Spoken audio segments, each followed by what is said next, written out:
Konsep EVA muncul karena laba bersih akuntansi yang dianggap dilebih-lebihkan dari yang sebenarnya. Jadi, pada laporan laba rugi, biaya dari modal utang, yaitu beban bunga, merupakan pengurang dari pendapatan perusahaan, sedangkan biaya dari modal saham bukan merupakan pengurang. Padahal, baik bunga maupun ekuitas sama-sama menimbulkan biaya yang mengurangi pendapatan perusahaan yang bisa ditahan sebagai laba ditahan. Beban bunga jelas mengurangi pendapatan, begitupun dengan dividen. Tapi perhatikan di laba rugi versi akuntansi, hanya beban bunga yang digunakan sebagai pengurang, sedangkan dividen hanya dianggap sebagai distribusi dari laba bersih. Formula untuk menghitung EVA adalah NOPAT dikurang biaya modal setelah pajak. NOPAT atau Net Operating After Tax atau pendapatan operasional setelah pajak didapat dengan mengalihkan EBIT dengan 1 dikurang tarif PPh badan. Kemudian, biaya modal setelah pajak didapat dengan mengalihkan total modal dengan biaya modal setelah pajak. Asumsikan suatu perusahaan dengan ekuitas 2 miliar dan modal utang 1 miliar, bunga 10%, memiliki laba sebelum pajak dan bunga atau EBIT sebesar 4 miliar. Tarif pajak perusahaan adalah 25% dan biaya modal ekuitas adalah 20%. Berapakah EVA? Pertama-tama, kamu perlu menghitung biaya modal perusahaan dengan WACC. Terkait WACC,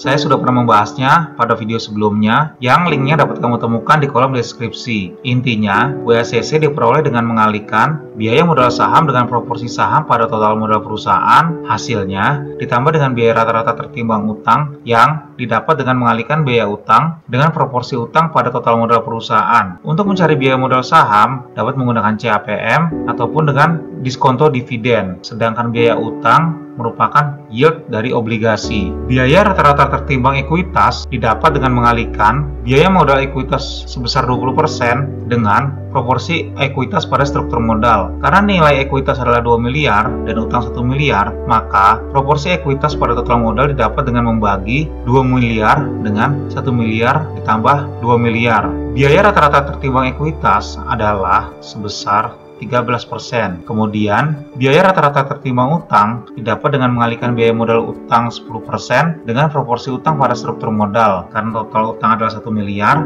dan ekuitas 2 miliar, maka proporsi utang pada total modal didapat dengan membagi 1 miliar dengan 1 miliar ditambah 2 miliar. Untuk mendapatkan biaya utang setelah pajak, maka hasilnya dikali dengan 1 kurang tarif pajak penghasilan sebesar 25%. Didapatlah biaya rata-rata tertimbang utang sebesar 0,025. Setelah itu, biaya rata-rata tertimbang keduanya ditambah dan didapat biaya modal perusahaan sebesar 15,5%. Sekarang, barulah kita bisa menghitung EVA. Rumus EVA adalah NOPAT kurang biaya modal setelah pajak. NOPAT merupakan EBIT kurang pajak, yaitu 4 miliar dikurang tarif pajak 25% dikali 4 miliar. Jadi, NOPAT adalah senilai 3 miliar. Kemudian NOPAT dikurangi dengan biaya modal. Biaya modal sendiri didapat dengan mengalihkan WACC dengan total modal perusahaan. WACC tadi sudah dihitung yaitu sebesar 15,5% dan total modal perusahaan adalah sebesar 1 miliar utang dan 2 miliar ekuitas sehingga totalnya adalah 3 miliar. Maka biaya modal adalah sebesar